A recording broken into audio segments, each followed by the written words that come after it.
दोस्तों जय हिंद। अपने इस क्लास में आप सभी का स्वागत करते हैं और एक छोटा सा अपडेट है जो आपको अवगत कराना चाहेंगे। जैसा कि आप जानते हैं कि उत्तर प्रदेश पुलिस में यूपीएसआई के लिए आवेदन इस समय चल रहा है, जिसके संबंध में जो आपके प्रमाण पत्रों के संबंधित कुछ अपडेट भर्ती बोर्ड द्वारा कल जारी किया गया, जिसके लिए हमने 2 दिन पहले वीडियो में आपको बताया भी था कि कौन कौन से अपडेट या कौन कौन सी समस्याएँ प्रमाण पत्र को लेकर के आती हैं बाद में।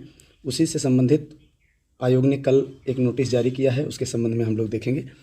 तो इसमें सबसे पहले आप जानते थे, आपको पता भी होगा कि पहले हाई स्कूल और इंटर की अंक तालिका और प्रमाण पत्र अलग अलग निर्गत किए जाते थे, और अब क्या है, अब दोनों प्रमाण पत्र एक साथ निर्गत किए जा रहे हैं।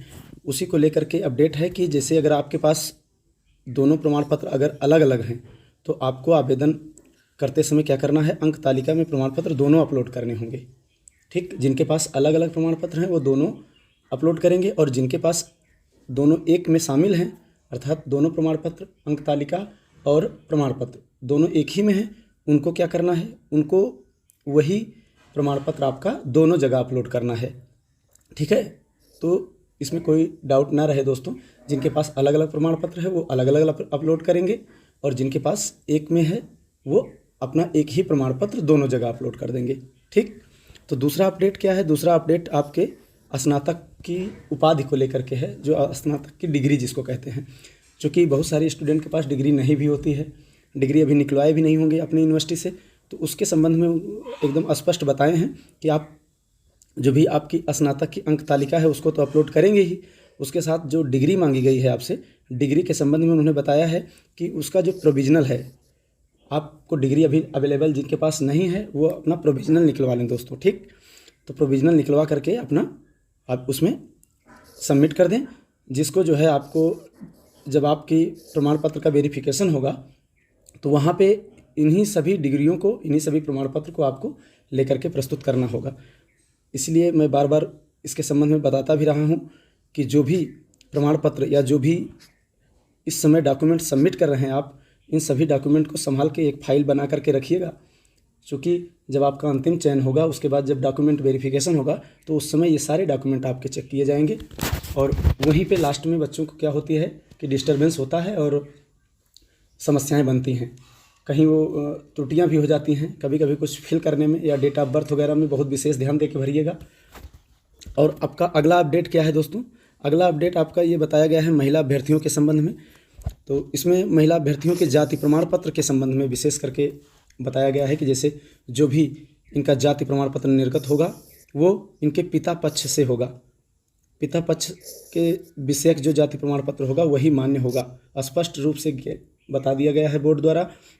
और कोई प्रमाण पत्र मान्य नहीं होगा, इसके संबंध में आयोग ने स्पष्ट नोटिफिकेशन जारी कर दिया है। इसलिए मैं अपने सभी महिला अभ्यर्थियों से को बताना चाहूँगा कि वो जो भी अपना जाति प्रमाण पत्र जारी बनवाएं वो कहाँ से बनवाएंगी, पिता पक्ष से। तो ये 3 आपके अपडेट थे दोस्तों, भर्ती बोर्ड द्वारा जारी किया गया था, जो आपको मैं बताना चाह रहा था।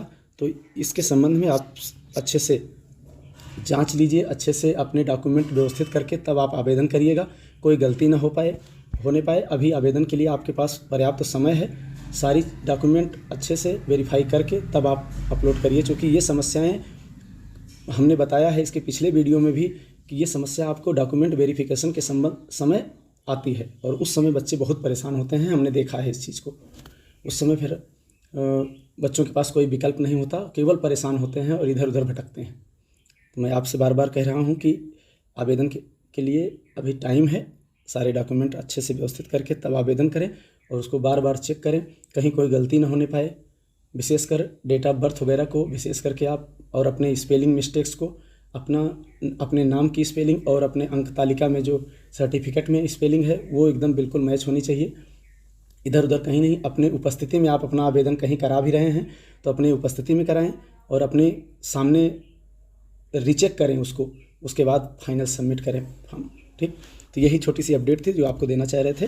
बाकी अगर किसी प्रकार की कोई अपडेट है या हमसे संपर्क करना चाहते हैं तो ये मेरा नंबर है दोस्तों, इस पे आप संपर्क कर सकते हैं कभी भी, किसी भी टाइम हमसे।